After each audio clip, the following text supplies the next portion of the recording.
هنا ردت رد صدمني.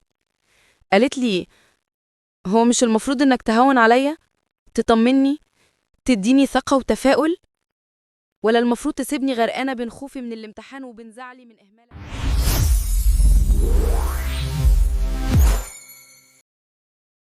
صاحب الحكاية بيقول: خطيبتي قررت تفركش وتفسخ الخطوبة قبل كتب الكتاب بشهر واحد بس. السبب كان مشكلة تافهة جدا، لكن القرار نزل عليا زي الصعقة. أهلي طبعا الموضوع قلب معاهم بغضب، وصحابي بدل ما يهدوني سخنوني زيادة. قالولي: إزاي تعمل فيك كده؟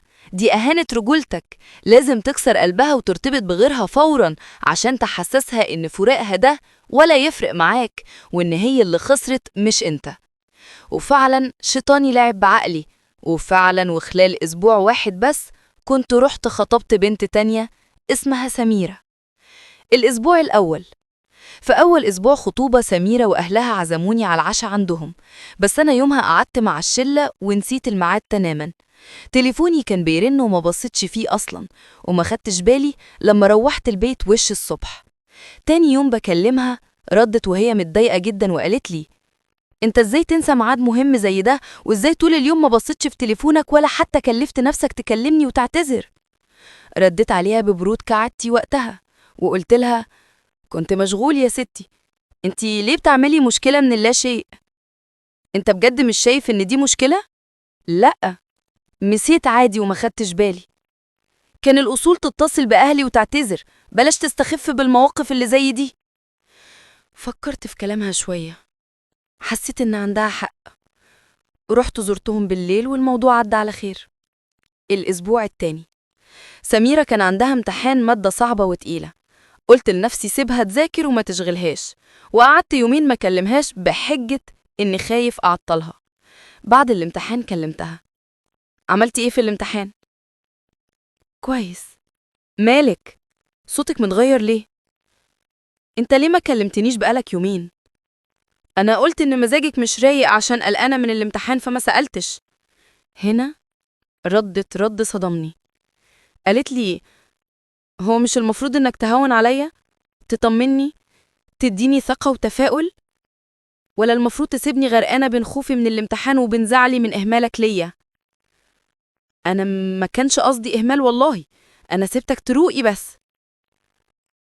أنا كنت محتاجة كلمة تطمني، أحس إنك جنبي وقت زنقتي. عندك حق.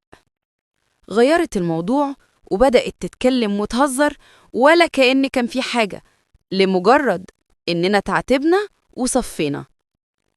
الأسبوع الثالث، نزلت اشتريت شوية ديكورات للشقة من دماغي ومن غير ما أرجع لها، وطبعا ده ضايقها جدا، وقالت لي إن كان لازم أخد رأيها ونشارك بعض في التفاصيل دي.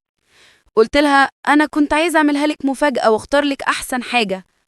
هي تقبلت الأمر وما جادلتش كتير، بس أنا قررت من وقتها إني هاخد رأيها في كل كبيرة وصغيرة. سميرة كانت في كل مشكلة بتقولي جملة حفظتها صم: أنا مقتنعة جدا إننا لازم نتكلم أول بأول عن أي حاجة بتزعلنا عشان نحلها سوا. أنا ما بحبش أكمل وجوايا تراكمات منك تعكر علاقتنا، عشان كده لازم نتكلم. اتجوزنا، ودي بقت قاعدتنا الأساسية في البيت. أي حاجة تزعل حد لازم نحكيها ونحلها في وقتها. وقتها بس عرفت وفهمت ليه خطيبتي الأولى سابتني رغم الحب الكبير اللي كان بينا. التراكمات. أنا عمري ما افتكر إنها بات في مرة قالت لي هي متغيرة ليه.